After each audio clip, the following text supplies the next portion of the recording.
ಸಮಸ್ತ ಎಲ್ಲ ನನ್ನ ಕನ್ನಡ ಬಂಧುಗಳಿಗೆ ಕನ್ನಡಿಗರ ಸ್ವಾಭಿಮಾನದ ಪಕ್ಷ ಕನ್ನಡ ದೇಶದ ಪಕ್ಷದ ವತಿಯಿಂದ ಶರಣಾರ್ಥಿಗಳು.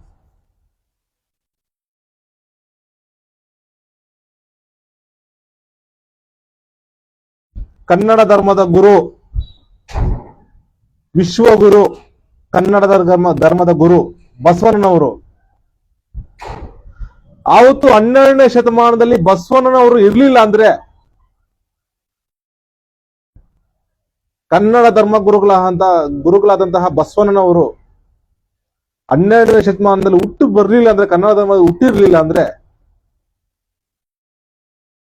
ಇವತ್ತು ನಾವು ಇಷ್ಟು ಜೋರಾದ ಧ್ವನಿಯಿಂದ ಮಾತಾಡಕ್ಕೆ ಸಾಧ್ಯನೇ ಇರ್ತಾ ಇರ್ಲಿಲ್ಲ. ಇವತ್ತೇನ ನಾವು ಉಸಿರಾಡ್ತಾ ಇದ್ದೀವಿ, ಕನ್ನಡ ದೇಶದಲ್ಲಿ ಕನ್ನಡ ಧರ್ಮದಲ್ಲಿ ಹುಟ್ಟಿದೀವಿ, ಉಸಿರಾಡ್ತಾ ಇದೀವಿ, ಕನ್ನಡಾಂಬೆ ಕನ್ನಡೇಶ್ವರ ಕೃಪೆಯಿಂದ ಇದೀವಿ ಅಂದ್ರೆ ಅದಕ್ಕೆ ಬಸವಣ್ಣನವರೇ ಕಾರಣ. ಇಂಥ ಮಹಾ ಪುಣ್ಯ ಪುರುಷ ಕನ್ನಡ ಧರ್ಮ ಗುರುಗಳಾದಂತಹ ಬಸವಣ್ಣನ ಬಗ್ಗೆ ಒಬ್ಬ ಅಯೋಗ್ಯ ಮಾತಾಡ್ತಾನೆ. ಬಸವನಗೌಡ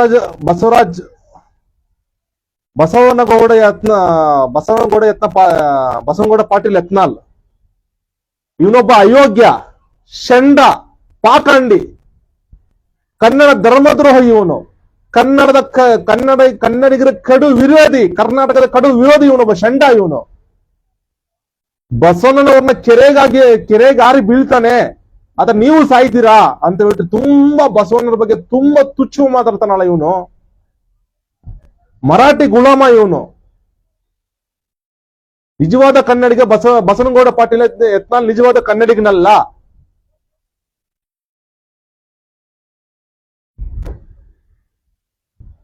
ಇವನ ಹೇಳಿಕೆ ಏನಿದೆಯಲ್ಲ, ಇದನ್ನ ಸಮಸ್ತ ಕನ್ನಡ ಬಂಧುಗಳ ಪರವಾಗಿ ತೀವ್ರವಾಗಿ ಖಂಡನೆ ಮಾಡ್ತಾ ಇದ್ದೀವಿ. ಕೂಡಲೇ ಈ ಅಯೋಗ್ಯನನ್ನ, ಪಾಖಂಡಿ ಇವನು ಬಸವನಗೌಡ ಪಾಟೀಲ್ ಯತ್ನಾಳ್, ಇವನು ದೊಡ್ಡ ಪಾಖಂಡಿ, ಇವನು ಕನ್ನಡಿಗರ ಕಡು ವಿರೋಧಿ, ಇವನು ಮರಾಠಿ ಗುಲಾಮ. ಇವನು ಇಂಥ ಅಯೋಗ್ಯ ಬಸವಣ್ಣನ, ಆ ಕನ್ನಡ ಧರ್ಮಗುರು ಬಸವಣ್ಣ ಏನಿದ್ರಲ್ಲ, ಬಸವಣ್ಣವರ ಪಾದ ಧೂಳಿನ ಕನಕ ಸಮಯ ಈ ಅಯೋಗ್ಯ ಇವನು, ಷಂಡ ಇವನು. ಈ ಷಂಡ ಹೇಳ್ತಾನೆ ಬಸವಣ್ಣವರು ನದಿಗೆ ಹರಿ ಬಿದ್ರು ಸತ್ರಂತೆ. ಅವ್ರ ಹೆಸರೆತ್ತಕ್ಕೂ ಯೋಗ್ಯತೆ ಇದೆ ನಿನ್ಗೆ ಬಸವನಗೌಡ ಪಾಟೀಲ್ ಯತ್ನಾಳ್ ಅವ್ರೆ.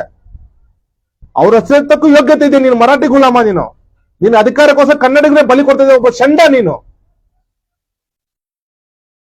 ಒಬ್ಬ ಅಯೋಗ್ಯ, ಪಾಖಂಡಿ, ನೀನು ಕನ್ನಡ ಧರ್ಮದ್ರೋಹಿ, ನೀನು ಕನ್ನಡಿಗರ ಕನ್ನಡ ವಿರೋಧಿ. ನೀನು ಅಂತದ್ದು ಬಸವಣ್ಣವರ ಬಗ್ಗೆ ಮಾತಾಡೋ ಯೋಗ್ಯತೆ ಇದೆ ನಿನಗೆ. ನೀನ್ ನೋಡಿದ್ದ ಬಸವಣ್ಣವರ ನದಿಗೆ ಹರಿ, ನೀನ್ ನೋಡಿದ್ದ ನೀನು ಅಯೋಗ್ಯ ನೀನು. ನಾನು ಮೊನ್ನೆ ಮುಖ್ಯಮಂತ್ರಿ ವಿನಂತಿ ಮಾಡ್ಕೊಳ್ತೇನೆ, ಈ ಅಯೋಗ್ಯನನ್ನು ಒದ್ದು ಒಳಗಡೆ ಹಾಕಿ ಮೊದಲು ಬಂಧನ ಮಾಡಿ ಪ್ರಕರಣ ಹಾಕಿ ದೂರ ದಾಖಲಿಸಿ ಈ ಕೂಡಲೇ ಒದ್ದು ಒಳಗಡೆ ಹಾಕಿ ಅಯೋಗ್ಯನನ್ನ, ಪಾಖಂಡಿನ ಇವನ್ನ. ಇಂಥ ಅಯೋಗ್ಯರಿದ್ರೆ ಕರ್ನಾಟಕದ ಸರ್ವ ನಾಶ ಮಾಡ್ಬಿಡ್ತಾರೆ ಇಂಥ ಅಯೋಗ್ಯರು ಇವರು. ಈ ಕೂಡಲೇ ಇವನ್ ವಿರುದ್ಧ ಕಟ್ಟುನಿಟ್ಟಿನ ಕ್ರಮ ತಗೊಂಡು ಒದ್ದು ಒಳಗಡೆ ಹಾಕಿ ಇವನ ಅಯೋಗ್ಯನ ಬಸವನಗೌಡ ಪಾಟೀಲ್ ಯತ್ನಾಳ್ ಅಂತ ಹೇಳ್ಬಿಟ್ಟು ಈ ಕೂಡಲೇ ಸಮಸ್ತ ಕನ್ನಡ ಬಂಧುಗಳ ಪರವಾಗಿ ನಮ್ಮ ಪಕ್ಷದಿಂದ ಆಗ್ರಹ ಮಾಡ್ತಾ ಇದ್ದೀವಿ. ಜೈ ಕನ್ನಡಾಂಬೆ, ಜೈ ಕನ್ನಡ ಧರ್ಮ, ಜೈ ಕನ್ನಡ ದೇಶ. ಶರಣಾರ್ಥಿಗಳು.